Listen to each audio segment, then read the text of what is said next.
Sentire Media. Hello everyone, you're listening to A History of Italy.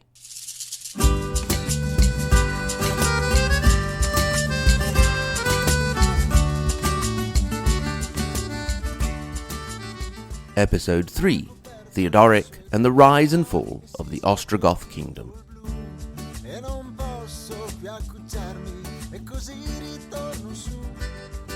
In the last episode, we left the Ostrogoth king Theodoric as the new ruler of Italy, after doing away with our poor old friend Odoacer. Now, to Romanize, the man was yet another uncouth, illiterate barbarian invader. But Theodoric was something more. As a child, he had spent 10 years in the court of Constantinople, so he had had the opportunity to see the workings of Roman politics from up close. He had been born in 554, so he was 39 when he deposed Odoacer. After 5 years of war, the peninsula was on its knees. As if the rampaging armies weren't enough, it had been hit by famine, pestilence, and natural calamities. Theodoric's first order of business was to sort out the people he had brought to Italy. In this case, he followed the method that was being used all over Europe by invading Germanic tribes with the local population. He simply decided to give 1/3 of the land to his Goths and left 2/3 to the local population. This was according to the Roman criterion of hospitalitas that they used with the federati, the allied Germanic tribes. The land in question was in northern and central Italy, but not in the south, perhaps not as inviting as the fertile lands of the Po River Valley, and a little bit more difficult to get to. Theodoric didn't go about the business himself. He assigned the task to Petrus Marcellinus Felix Liberius. Let's just call him Liberius for simplicity. He had been a minister to Odoacer as well, and it seems like he did a pretty good job with the task at hand. Keeping on Liberius was decent on Theodoric's part, since Liberius had remained loyal to Odoacer during the war. Liberius chose lands that had belonged to dead or exiled heralds, the people of Odoacer, or that had simply been unowned as much as possible, thanks also to the work of a series of collaborators called delegatores.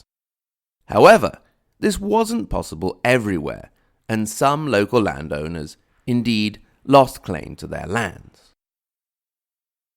More recent studies, however, put forward the assumption that the land didn't actually change hands, and that the old landowners paid a tax to the new Goth owners to keep the land. This seems to have made everybody happy, because the new owners received a nice income without the bother of managing and paying tax for land, and the old owners simply gave to their new landowners the tertia, the tax they had been paying anyway to more effective and corrupt Roman officials. The delegation of work to Liberius was in line with the division of tasks that would mark Theodoric's reign in general. The administration was left to the Romans and the fighting to the Goths. Indeed, he didn't interfere initially with the existing administrative structure. In fact, he hardly touched the Roman laws at all, setting up a parallel system with a set of laws for the local population and a whole separate set of laws for his Goths, keeping for himself such issues of state as foreign affairs. Those laws were regulated by separate courts, so Romans were judged by Roman magistrates and Goths by Goth ones. Theodoric also left the administrative division of the peninsula with 17 provinces, each governed by a presidium, each of which reported to a prefect in the capital Ravenna, who reported to the king. The areas on the borders of the kingdom, instead, were assigned to Goths who had distinguished themselves in the war against Odoacer and were rewarded with the title of counts.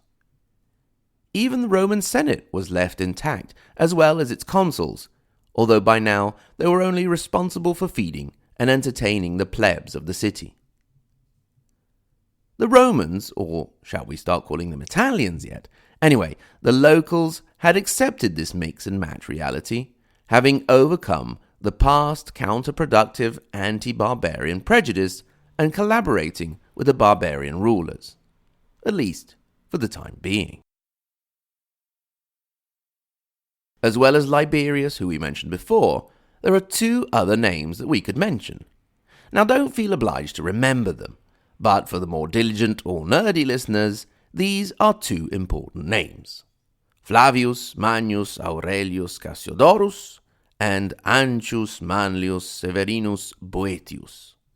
Both men were part of Theodoric's administration, covering important roles, and both had great cultural importance with their writings. The latter, Boethius in particular, had great influence throughout the Middle Ages. His Consolations of Philosophy, in particular written in prison after he had fallen out with the king, was one of the texts that led him to be considered the last great cultural figure of Western antiquity.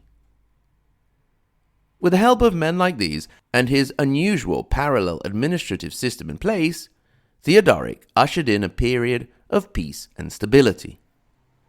We can't really speak of a golden age, but we could speak of a certain reprise. Maybe Silver Age, or a nice shiny looking age that wasn't quite gold, but definitely felt better than the age before. Theodoric also showed an interest in the most humble people. For example, a woman was once able to get his attention and complained about a trial she was involved in dragging on for 3 years. Theodoric intervened, forcing the judges involved to complete the trial and then duly had them killed. No messing around with this guy. Theodoric also held great respect for the ancient monuments and did a lot of work to preserve them, proving once again to the local population that not all barbarians came to pillage and destroy. In Ravenna, where he set up court, he erected buildings such as the Battistero degli Ariani, part of an Arian church, and we'll talk more about the Arians in a bit, as well as his own mausoleum just outside the city walls. You can still visit these monuments today and see some of the amazing mosaics from Theodoric's time. Ravenna is really worth a visit, and after that you can pop off to the seaside, just a 10-minute drive away. The King of Italy also applied his political intelligence to foreign affairs, using diplomatic ties with the leaders of other barbarian kingdoms and sacrificing his sister and daughters to reasons of state with strategic marriage alliances. He was able to set up a network of alliances with Vandals, Visigoths, and Burgundians that was aimed at resisting the interference of Byzantine diplomacy from the east and the growing threat of another barbarian kingdom from the west, the Franks. We'll talk a lot more about these interfering Franks when they feature more prominently in our story. Theodoric had also tried to include the Franks in his diplomatic web by marrying the sister of their king, Clovis. The Franks, however, were having none of that wishy-washy let's be friends business. I won't go into too much detail about the politics of the Franks, but with the Battle of Voiles in 507, in which Clovis defeated the Visigoths and killed their king, Alaric II, the Franks proved themselves to be a force to be reckoned with, and really made a mess out of our Theodoric's diplomatic web. This setback, represented by the Frankish victory at Voiles, opened the way to new diplomatic strategies on the part of Byzantium. Until that point, relations between the king and the Eastern Empire had been characterized by a sort of polite ambiguity. The Emperor Zeno had encouraged the Goths to invade Italy, but Zeno had died before Odoacer was definitively defeated, and his successor, Anastasius, took a few years before he recognized Theodoric's position.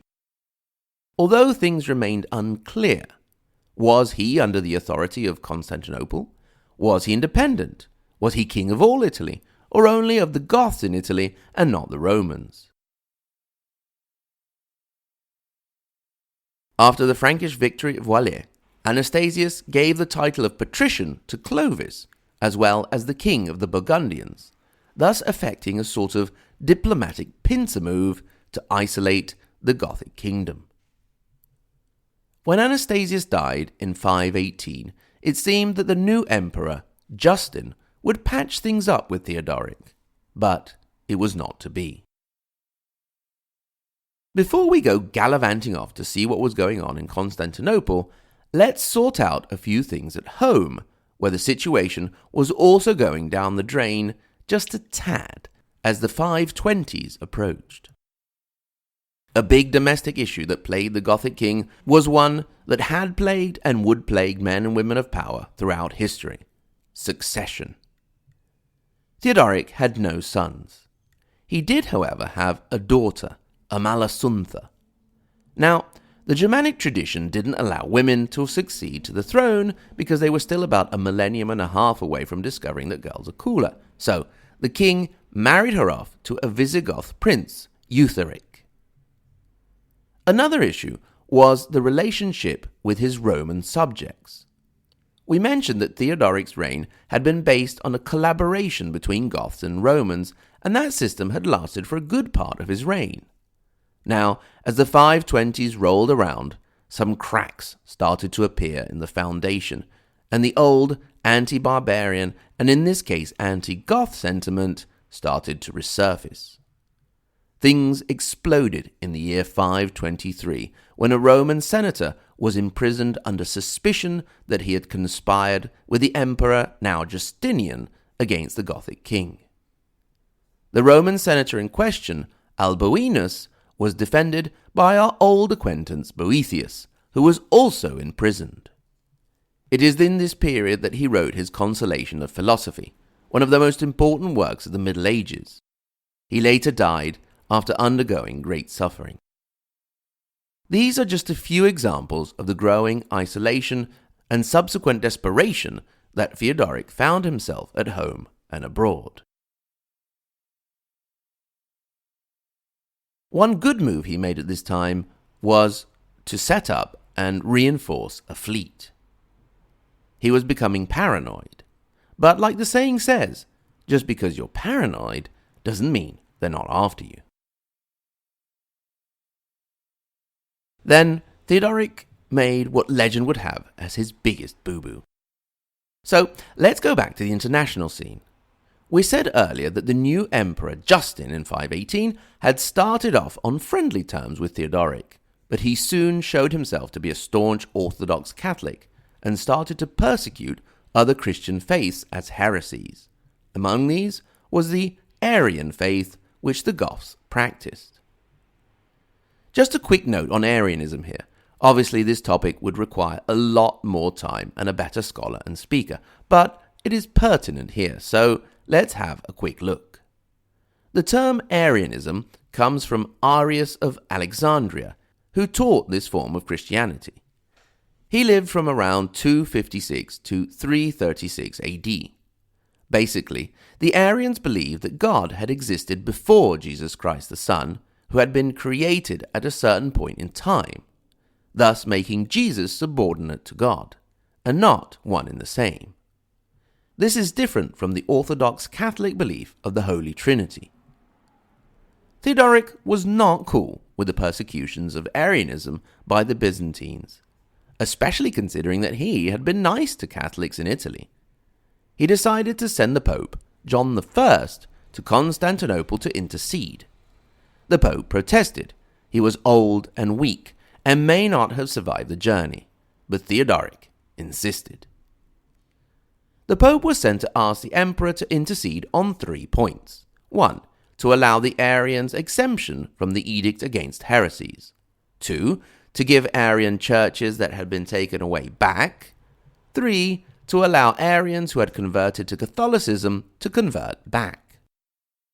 In the end, John made it there and back, and even appears to have performed a miracle while in the imperial city. He accomplished his mission in part, being successful on the first 2 points but not on the third. But that wasn't enough for the Gothic king. He had by now become suspicious of everyone, and he suspected John of colluding with Justin against him, and the Pope was thrown into prison, where he died. Now, once again, we see history cross over into legend. An important thing to remember is that many of the sources we have are ecclesiastical, and these sources tell us that one evening King Theodoric sat down and was served with a lovely codfish. But as he prepared to eat the fish, he looked upon it, and lo and behold, he saw the body of the dead Pope, or possibly that of a senator called Symmachus. Anyway, his eyes bloodshot and staring. Terrified by the vision, the king took to his bed and died that very night. How cool does that sound? Let's not ruin it by saying that he probably died of dysentery, or, according to other sources, a stroke. Whether it was that or a spooky, ghosty fish, the bottom line was that Theodoric was dead. So, that was the end of the reign of Theodoric. The year was 526, and he had reigned for 33 years. Things didn't end up for him as well as they had started, but he is still remembered as an important player in the construction of a new Romano-Germanic Western world. Indeed, he is one of those few men and women in history who have come to be widely spoken of with the label the Great. Next time, we'll see how things panned out with the succession and also take another peek over at Byzantium, because they were about to get serious again.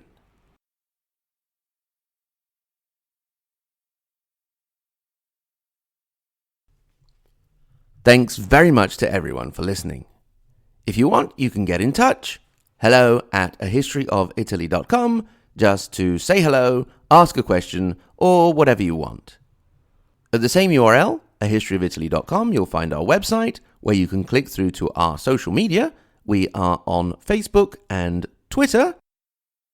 If you're feeling really generous on the site under the support page, you can donate via PayPal or become a Patreon supporter and get access to additional content.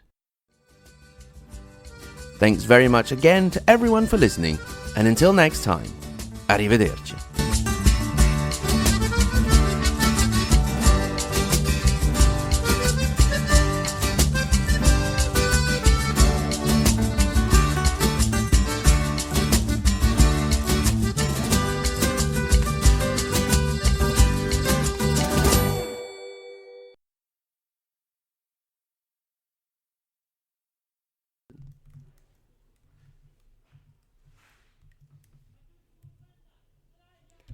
Sire, your fish.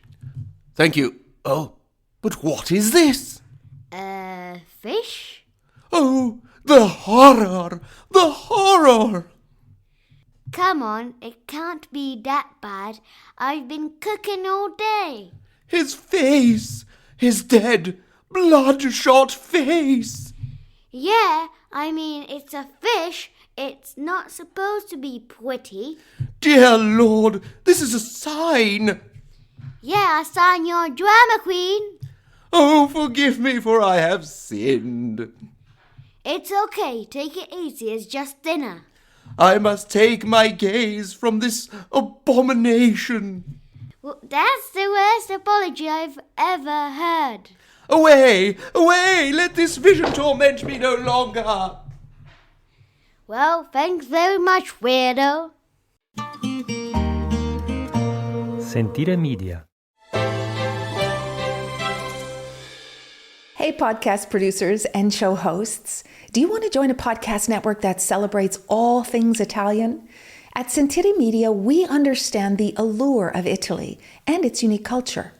Our devoted team of hosts and producers are all driven by their shared passion for Italy. And we work tirelessly to create the best lifestyle podcasts and content that will whisk you away to the very heart of Italy. With us, you can savor the mouth-watering flavors, get lost in the stories from the past, break down the cultural barriers, and truly immerse yourself in the vibrant traditions of this intoxicating country. If you have a great podcast idea or are already in production and would like to join Sentire Media, head over to sentiremedia.com that's SENTIRE media.com, and find out how to submit your show.